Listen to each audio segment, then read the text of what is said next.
Assalamualaikum warahmatullahi wabarakatuh. Perkenalkan, nama saya Evi Yudiawati. Saya dosen di program studi agroteknologi Fakultas Pertanian Universitas Muara Bungo.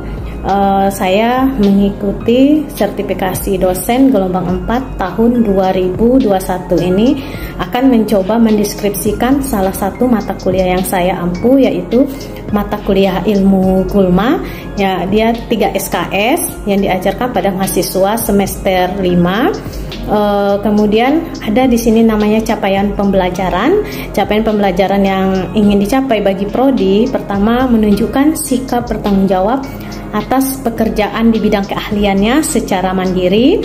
Yang kedua, mampu menerapkan pemikiran logis, kritis, sistematis, dan inovatif dalam konteks pengembangan atau implementasi ilmu pengetahuan dan teknologi yang memperhatikan dan menerapkan nilai humaniora yang sesuai dengan bidang pertanian. Yang ketiga, mampu menunjukkan kinerja mandiri, bermutu, dan terukur. Keempat, mampu merumuskan solusi untuk menyelesaikan masalah pertanian dengan memperhatikan faktor-faktor lingkungan dan ekonomi guna meningkatkan produktivitas pertanian secara berkelanjutan. Capaian mata kuliah yang ingin dicapai, yang pertama, menjelaskan tentang pengertian dan pengaruh keberadaan gulma. Kedua, menjelaskan biologi dan ekologi gulma. Yang ketiga, menguraikan penggolongan dan reproduksi gulma. Yang keempat, menguraikan tentang analisis vegetasi gulma. Yang kelima, menguraikan tentang teknik pengendalian gulma.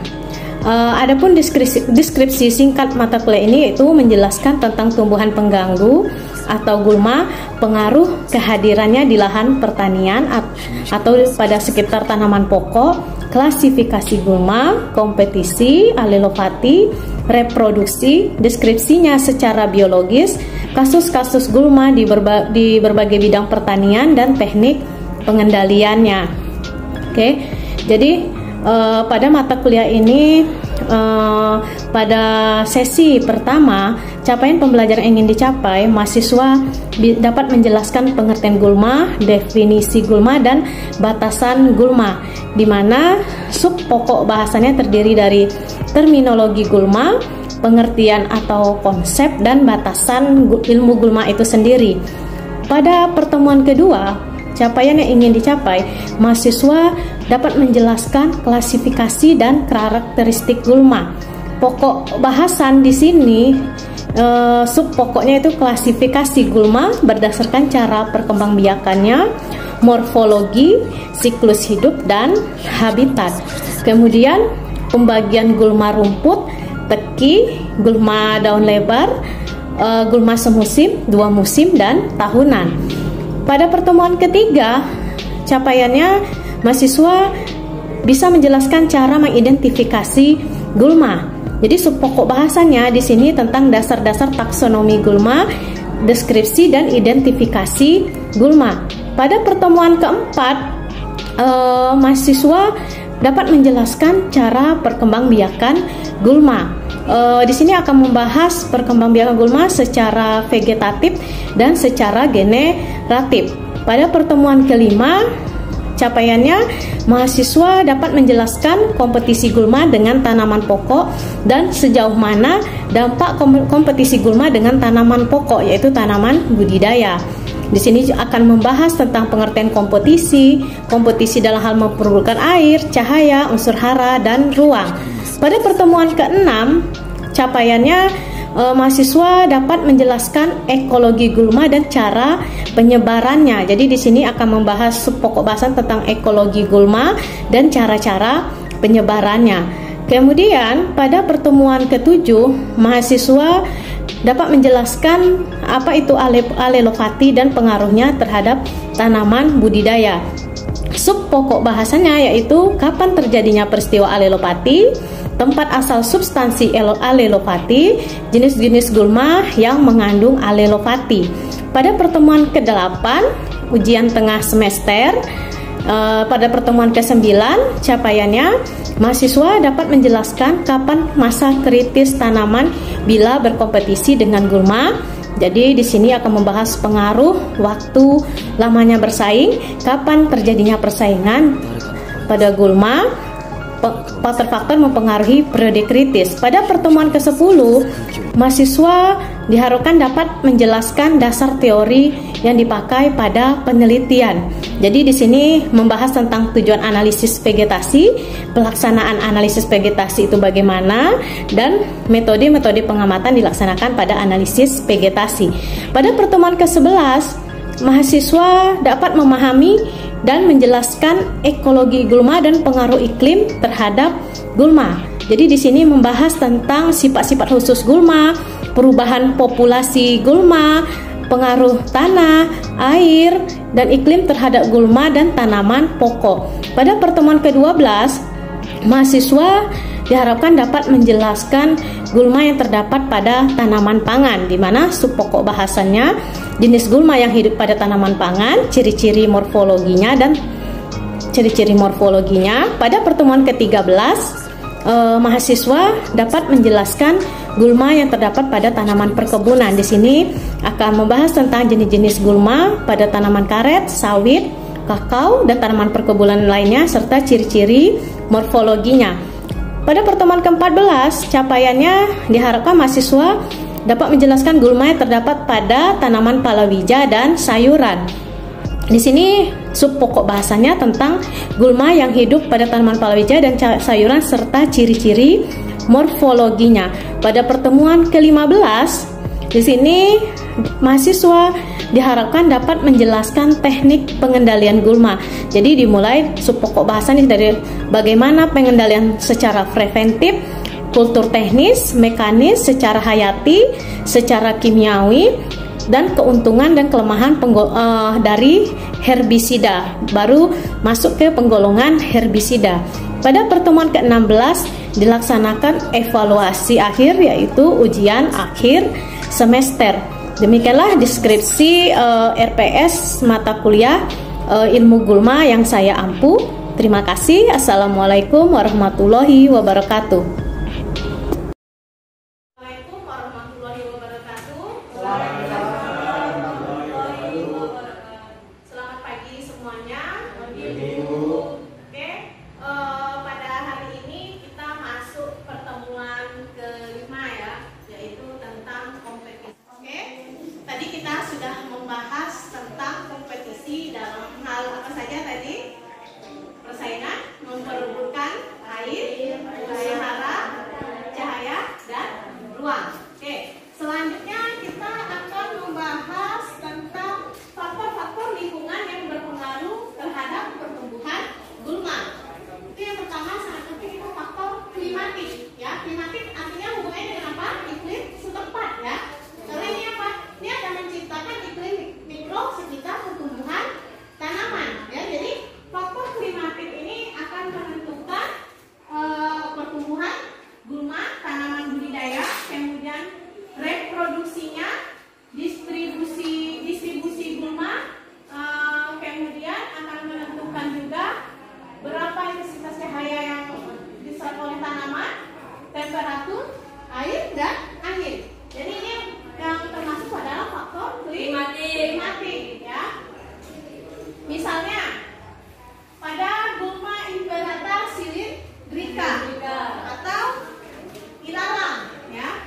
Kalau kita lihat pengendalian gulma ini, kalau selain dengan menggunakan produk kimiawi atau herbisida kimia, kita juga harus tahu kelemahan-kelemahan dari gulma supaya kita bisa melaksanakan pengendalian tanpa menggunakan herbisida ya. Makanya sangat penting faktor-faktor lingkungan ini kita perlu ketahui yang berpengaruh terhadap pertumbuhan gulma. Misalnya pada gulma ilalang ini pengendaliannya bagaimana? Misalnya kalau dia hidup pada lahan padi sawah yang sudah panen kan, artinya petani bisa menggenangi lahan tadi dengan air ya.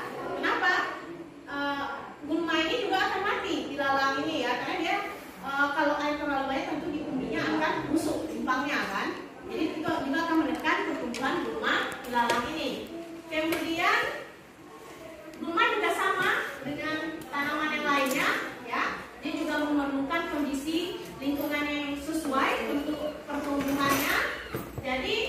kalau kita ingin mengendalikannya, kita juga bisa dengan mengubah lingkungan tersebut. Artinya, bagaimana lingkungan tadi menjadi tidak disukai oleh gulma atau tidak cocok oleh gulma. Jadi artinya sama dengan pengendalian hama ya, yang pengendalian fisik mekanik itu kan.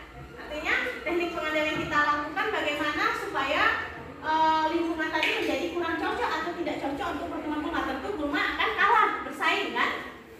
Itu yang faktor klimatik. Kemudian yang kedua faktor edafik atau faktor tanah ya.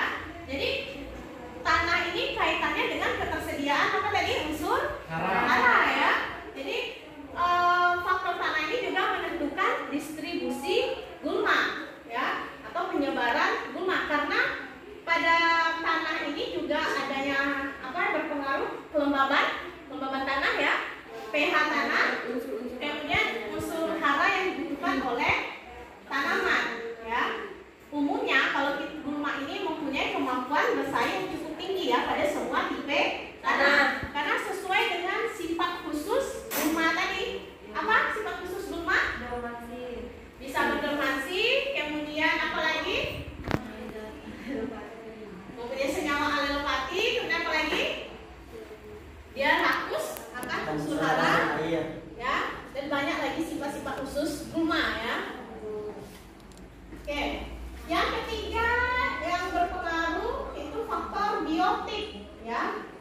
Biotik artinya faktor hidup ya. Kalau abiotik faktor tidak hidup. Jadi tumbuhan dan hewan merupakan faktor biotik yang mempengaruhi pertumbuhan gulma. Ini kaitannya dengan distribusi gulma ya. Misalnya pertumbuhan pada kaktus opuntia, ini gulma jenis kaktus ya. Ini bisa dikendalikan dengan penggerek batang Lactobacillus castorium ya. Artinya dengan pelepasan penggerek batang dia akan memakan kaktus ini. Kenapa kaktus ini dikatakan gulma? Karena jika pertumbuhannya sudah banyak, tentu akan menghambat pertumbuhan yang lainnya. Jadi sudut pandang gulma kan sudah kita pelajari di awal ya. Kenapa dia disebut gulma? Ya kan, masih ingat? Ya Bu. Oke. Kemudian pada lantana tamara itu dia bisa mengendalikan gulma yang berada di bawah tumbuhan tersebut. Kenapa? Logikanya lantana tamara tadi bisa mengendalikan gulma. Apa dikeluarkan lantana cemara ini? Bisa mengendalikan gulma yang hidup di bawahnya. Nah, pertama bisa dari faktor morfologinya ya. Kemudian apa lagi selain morfologinya? Dia juga mengeluarkan senyawa alelopati ya. Jadi dalam hal kompetisi ini gulma itu akan berkembang dengan cepat jika faktor-faktor seperti cahaya, unsur hara, air, tempat hidup itu dipenuhi secara maksimal ya. Jadi di dalam suatu ekosistem gulma itu tidak hidup secara tunggal ya, melainkan dia hidup bersama dengan tumbuhan yang lainnya. Jadi untuk mendapatkan faktor-faktor yang dibutuhkan ya, makanya dia harus melakukan persaingan atau kompetisi ya. Jadi persaingan ini akan terjadi atau timbul jika interaksinya lebih dari satu jenis tumbuhan. Artinya ada beberapa jenis tumbuhan di dalam suatu ekosistem tadi kan, misalnya pada lahan budidaya pertanian ya. Jadi di sini ada beberapa tipe interaksi ya antara tanaman budidaya dengan gulma. Ada namanya istilahnya itu neutralisme, kemudian kompetisi, kemudian amensalisme, dominansi, komensalisme, dan prooperasi. Jadi yang kita bahas di sini tentang apanya, faktor kompetisi. Kemudian dominansi ya, dominansi ini artinya dominannya ya, karena kan sudah pernah juga dikasih tugas tentang dominansi gulma kan? Oke, itu sudah paham apa itu dominansi. kompetisi. Jadi selanjutnya kita akan membahas faktor-faktor yang mempengaruhi kompetisi itu apa saja sih? Yang pertama itu jenis gulma, ya. Artinya di sini masih berkaitan dengan morfologinya juga ya. Jenis gulma yang berbeda juga akan memiliki kemampuan bersaing yang berbeda. Jadi potensi dia dalam hal kompetisi juga akan berbeda. Misalnya gulma yang tumbuhnya besar dengan gulma yang kecil, ya. Kalau gulma yang kecil, misalnya hidupnya di bawah tanaman budidaya, dia kompetisinya dalam hal apa? Sementara dia ternaungi dalam hal apa? Yang paling besar kompetisinya unsur hara kan? Karena dia juga membutuhkan unsur hara. Kalau dalam hal cahaya matahari, dia tidak berkompetisi karena kalau yang kecil kan dia hidupnya di bawah tanaman budidaya. Jadi kita lihat dulu morfologi tanaman budidaya dan morfologi gulmanya. Dia berkompetisinya dalam hal apa ya? Kemudian kepadatan gulma. Kepadatan gulma ini misalnya jika kita lihat pada musim hujan. Kalau kita lihat pada musim hujan, gulma itu pertumbuhannya banyak kan? Artinya relatif tinggi daripada musim kemarau. Karena apa? Karena pada musim hujan jumlah air tersedia cukup. Kalau pada musim kemarau malah terjadi kompetisi. Artinya siapa yang kuat bersaing memproduksi air mempunyai pelataran yang besar, panjang, maka dialah yang terlebih dahulu bisa memanfaatkan sumber air tadi. Yang ketiga itu distribusi, ya. Ini sesuai dengan perkembangbiakan gulma. Masih ingat nggak? Perkembangbiakan gulma itu bisa secara vegetatif, bisa secara generatif. Kalau yang vegetatif dengan modifikasi akar, ada dengan stolon, rimpa, kon, rizom, ya kan? Kemudian kalau yang pertumbuhan secara generatif bagaimana? Ya, dengan bunga, buah, dan biji. Ya, jadi distribusi ini juga akan mempengaruhi penyebaran gulma. Bagaimana cara dia berkembang biak? Ya, itu juga akan mempengaruhi kemampuan dia dalam hal berkompetisi. Misalnya ilalang. Ilalang bagaimana cara dia berkembang biak? Ilalang. Ilalang bisa dengan dua cara kan? Bisa dengan modifikasi akar dan bunga, ya, dengan rimpa. Bisa dengan berbuah secara generatif karena ilalang mempunyai apa? Bunga kan? Bunga tadi kan ringan, mempunyai alat rabu-rabu untuk bisa terbang kan, terbawa angin. Ya, itu merupakan alat penyebaran gulma ya. Jadi tergantung jenis distribusi gulma penyebarannya. Kalau dia misalnya penyebarannya perkembangbiakannya bisa secara vegetatif dan generatif, artinya kemampuan dia berkompetisi juga sangat besar. Ya, jadi itu materi yang berkaitan dengan kompetisi gulma. Assalamualaikum warahmatullahi wabarakatuh. Selamat pagi semuanya. Oke, pada hari ini kita masuk pertemuan kelima ya, yaitu tentang kompetisi antara gulma dengan tanaman budidaya. Di mana pada materi sebelumnya kita sudah membahas tentang apa sih gulma, kerugian gulma, dampak positif daripada gulma, kemudian tentang pengklasifikasian gulma. Kita juga sudah membahas tentang senyawa alilopati ya. Masih ingat apa itu senyawa alilopati? Senyawa racun ya. Jadi racun atau toksin yang dikeluarkan oleh gulma. Jadi Ibu akan mereview sedikit materi kemarin ya, silakan. Jadi senyawa alilopati ini berdampak negatif terhadap pertumbuhan tanaman budidaya yang ada di sekitarnya. Jadi apa kemarin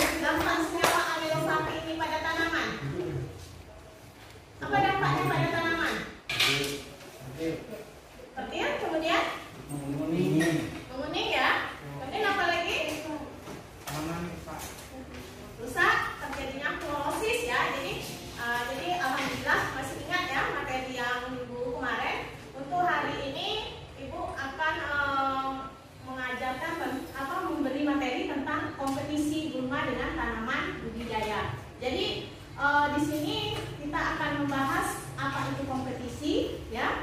Kemudian selain itu juga kita di sini akan membahas kompetisi dalam memperebutkan air itu bagaimana, cahaya, unsur hara dan ruang. Jadi capaian yang ingin saya peroleh di sini dalam capaian pembelajaran, mahasiswa bisa menjelaskan apa itu kompetisi. Kemudian juga bagaimana kompetisinya dalam hal unsur hara, air, cahaya dan ruang, ya. Oke. Jadi kita juga dalam hal ini juga ada praktikum, kan? Sudah dilaksanakan praktikumnya? Baru pembuatan peta material. Oke. Jadi itu terus dilanjutkan, ya. Itu tentang identifikasi gulma. Oke, kita masuk langsung tentang kompetisi gulma dengan tanaman budidaya, ya. Kalau yang Anda pikirkan, apa sih kompetisi itu? Persaingan. Kapan itu terjadinya persaingan? Kapan? Kapan terjadinya persaingan? Kalau semua unsur yang disediakan cukup, terjadi tak persaingan? Tidak, kan? Kekeringan. Oke, persaingan itu kapan terjadi? Logikanya kapan? Jika apa? Jika Bukan kurang. Ya, artinya sumber daya tersedia terbatas. Sementara antara tanaman budidaya dan gulma sama-sama membutuhkan, ya. Jadi itu namanya terjadi kompetisi. Jadi kompetisi di sini ada dua jenis, ya. Yang pertama persaingan antara gulma dengan tanaman budidaya. Karena apa? Gulma ini dengan tanaman budidaya sesuai dengan saya sebutkan tadi mempunyai kebutuhan dasar yang sama, yaitu unsur hara, air, cahaya dan ruang hidup. Jadi persaingan akan terjadi jika jumlah yang dibutuhkan ini terbatas, ya. Maka terjadilah persaingan. Kemudian kompetisi di sini ada dua, ada namanya kompetisi intraspesifik dan interspesifik. Kalau intraspesifik artinya persaingan yang terjadi antara spesies tumbuhan yang sama. Antar spesies tumbuhan yang sama misalnya apa?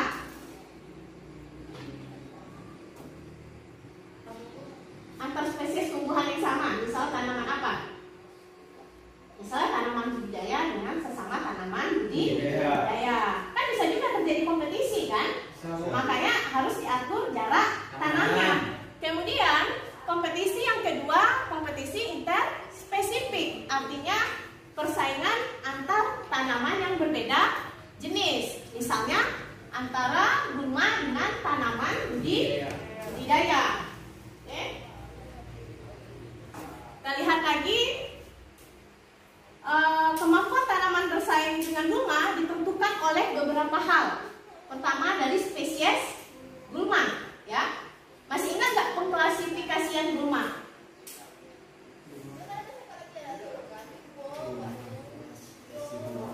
Lupa, ya. Ada yang berdasarkan morfologi, ada yang berdasarkan gaun hidup, ya. Jadi kalau kita mengingat tentang klasifikasi gulma. Kalau kita berdasarkan morfologinya, ada gulma jenis rumput, ya, teki, kemudian gulma daun lebar dan gulma pakisan. Oke, spesies gulma biasanya ini kemampuan bersaingnya ditentukan dari bentuk morfologi gulmanya. Misalnya gulmanya tumbuh cepat, habitatnya besar. Tentu ini berbahaya bagi tanaman budidaya, kan? Kenapa? Karena dia akan menaungi tanaman budidaya yang ada di sekitarnya, ya. Misalnya spesies tanaman yang memiliki metabolisme yang efisien, yaitu yang berjalur fotosintesis C4, ya. Jadi gulma ini termasuk tanaman berjalur C4. Misalnya famili teki atau Siferaceae, kemudian rumput atau alang-alang, dan golongan daun lebar yaitu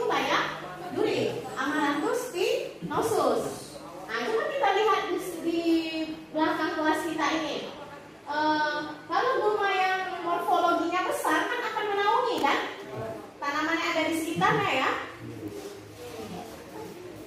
Oke. Yang kedua, kelembaban atau kerapatan populasi gulma. Ya. Kelembaban ini berkaitan dengan jarak dia tumbuh kan? Itu berkaitan dengan iklim mikro sekitar pertumbuhan tanaman. Ya. Misalnya gulma jika hidupnya lebih dulu daripada tanaman budidaya, tentu gulma akan bersaing lebih besar dan lebih kuat daripada tanaman budidaya. Kenapa? Dia selain menaungi, menimbulkan kelembaban sehingga gulma juga bisa tumbuh subur kan? Oke. Kemudian waktu dan lamanya persaingan ini kaitannya dengan apa kemarin periode kritis. Masih ingat nggak? Kalau gulma itu dikendalikan tidak setiap waktu kan? Ada fase-fase pertumbuhan tanaman yang berbahaya kan? Kapan saja fase periode kritis kemarin? Kapan fase periode kritis, masih ingat nggak? Pada fase vegetatif awal dan awal fase generatif. Jadi pada fase itu petani banyak melakukan pengendalian kan? Kenapa gulma perlu dikendalikan pada fase itu? Karena tanaman memerlukan banyak usaha. Karena di sana kompetisi dia yang besar, dia membutuhkan unsur hara yang besar. Jadi makanya harus dikendalikan pada fase itu ya. Kemudian yang kelima, tingkat kesuburan tanah ya. Oke, semakin subur tanah, jika gulma juga hidup pada lahan itu, ya akan tumbuh subur. Kenapa? Karena unsur hara juga tersedia. Makanya kalau ingin melakukan pemupukan pada tanaman, sebaiknya dilakukan terlebih dahulu penyiangan. Ya. Kenapa kita perlu melakukan penyiangan? Untuk mengurangi kompetisi tadi kan? Nah, maka itulah fungsinya penyiangan. Oke, kita masuk kompetisinya dalam hal apa saja? Ini misalnya persaingan dalam memperebutkan air ya. Biasanya kompetisi dalam memperebutkan air ini terjadi pada lahan kering ya.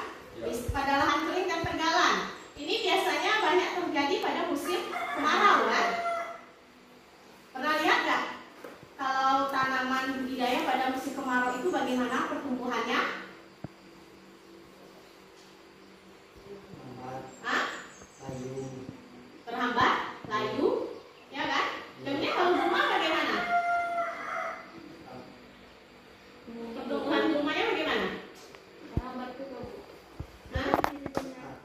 Masih ingat nggak sifat khusus gulma? Dormansi.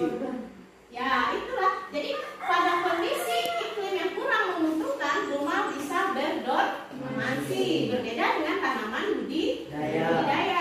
Kemudian juga gulma ini dia lebih kuat ya daripada tanaman budidaya. Jadi air itu yang diserap oleh tanaman tidak semuanya digunakan karena ada beberapa persen akan diuapkan atau ditranspirasikan kembali ya. Jadi sangat penting pada musim kemarau ini gulma itu perlu kita siang sebelumnya ya, karena kebutuhan airnya yang besar juga akan mempengaruhi tanaman yang ada di sekitarnya. Kemudian selanjutnya persaingan memperebutkan cahaya. Kapan terjadinya kompetisi dalam hal cahaya ini? Pada musim hujan. Kenapa pada musim hujan? Ya, apalagi misalnya tanaman budidaya hidup di sekitar gulma yang habitatnya besar sesuai dengan morfologinya. Tentu gulma tadi akan menaungi tanaman budidaya. Misalnya gambarnya dalam hal apa di sini? Dalam hal proses apa yang terganggu tanaman di sini? Proses fotosintesis. Apa hasil akhir dari fotosintesis?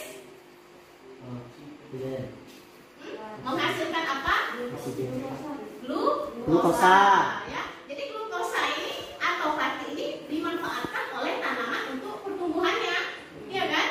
Jadi dalam keadaan air dan hara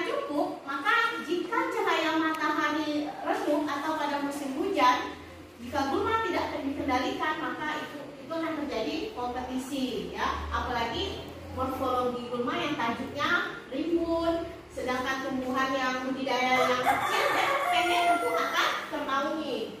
Tentu daun gulma yang besar tadi akan menghambat daun tanaman budidaya dalam menerima cahaya matahari. Karena cahaya matahari dimanfaatkan tanaman untuk proses fotosintesis, baru tersebar ke seluruh bagian jaringan tanaman. Selanjutnya tadi dikatakan bahwa gulma ini termasuk tumbuhan yang berjalur C4. C4 artinya gulma ini dia efisien dalam menggunakan air, suhu, cahaya. Makanya dia lebih kuat bersaing, ya. Kemudian juga masuknya C4 ini si tanaman dengan siklus asam dikarboksilat, ya. Ini yang namanya tanaman C4. Makanya sangat penting untuk mengendalikan gulma, ya. Artinya pengendalian kita tekankan di sini menekan pertumbuhan. Kalau kita mengendalikan 100%, bisa nggak? Tidak, ya. Misalnya kayak gulma ilalang. Pertumbuhannya bagaimana kalau gulma ilalang ini? Dengan apa? Dengan nampakkan. Rizom, kan? Iya. Jadi dia sudah ada di dalam tanah, kan? Jika terputus dia akan membentuk individu-individu yang baru lagi. Jadi yang bisa kita lakukan hanya menekan pertumbuhannya. Oke. Kemudian persaingan dalam memperebutkan unsur hara, ya. Unsur hara ini setiap tanah itu mempunyai kapasitas tertentu ya untuk mendukung pertumbuhan tanaman. Semakin banyak unsur hara, tentu tanaman yang hidup di atasnya akan semakin subur, ya. Makanya jika gulma tidak dikendalikan juga bahan organik yang ada di dalam tanah tadi juga akan diserap oleh gulma. Maka sangat penting untuk menekan pertumbuhan gulma pada periode kritis, ya. Misalnya Ananda ingin memupuk lahannya. Artinya jika ada gulma di sana, gulma juga ikut makan, kan? Jika tidak kita kendalikan sebelumnya, ikut menyerap unsur hara yang kita berikan, ya. Iya nggak? Logikanya iya, kan? Tanaman menyerap, gulma juga menyerap, ya. Jadi makanya terjadilah kompetisi. Makanya itu persaingan, disebutkan persaingan memperebut unsur hara. Oke. Jadi itu tentang kompetisi, ya. Jadi Ibu harap Ananda bisa menjelaskan apa itu kompetisi, kemudian juga bisa menjelaskan kompetisi dalam unsur hara, air, cahaya, ya, ruang atau tempat hidup. Kalau ruang ini berkaitan dengan jarak tanam, ya. Karena jarak tanam ini juga akan menghasilkan iklim mikro sekitar pertumbuhan tanaman, ya. Coba Ananda analisa, kalau jarak tanamnya rapat, apa yang terjadi di sekitar iklim mikro sekitar tanaman tadi? Hah? Setuju nggak? Iya. Kelembabannya bagaimana? Kelembaban tinggi.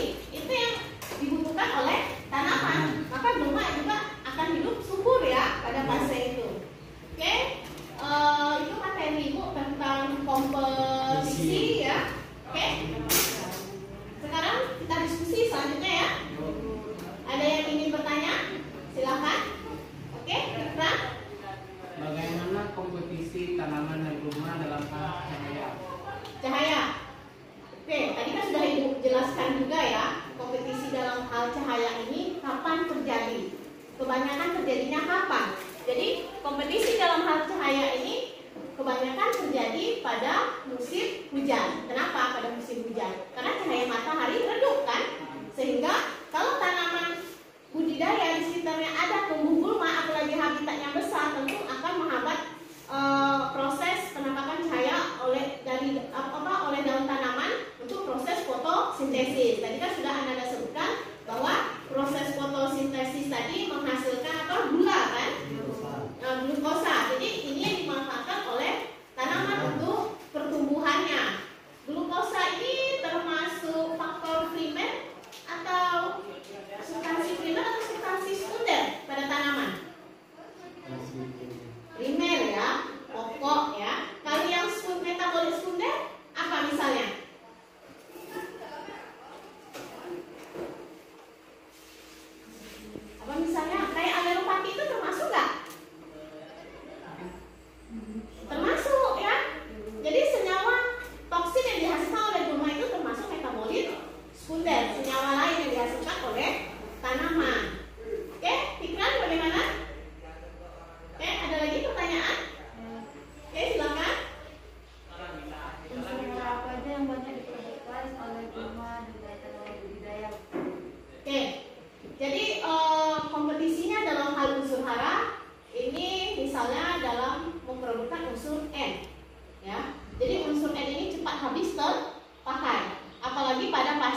vegetatif awal pertumbuhan tanaman. Itu sangat besar kebutuhan akan unsur N.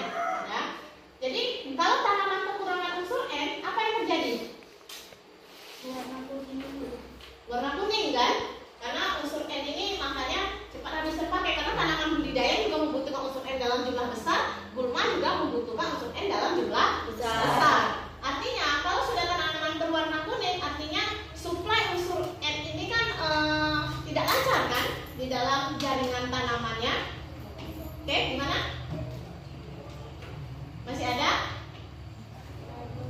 Pas ya? Oke, demikian materi kompetisi gulma yang Ibu sampaikan. Ibu harap Ananda mengerti apa itu kompetisi, kemudian proses kompetisi dalam hal hara, air, cahaya, dan uang juga harus memahami ya. Oke, untuk minggu depan kita akan membahas tentang analisis vegetasi. Ya, siapa yang kelompok analisis vegetasi?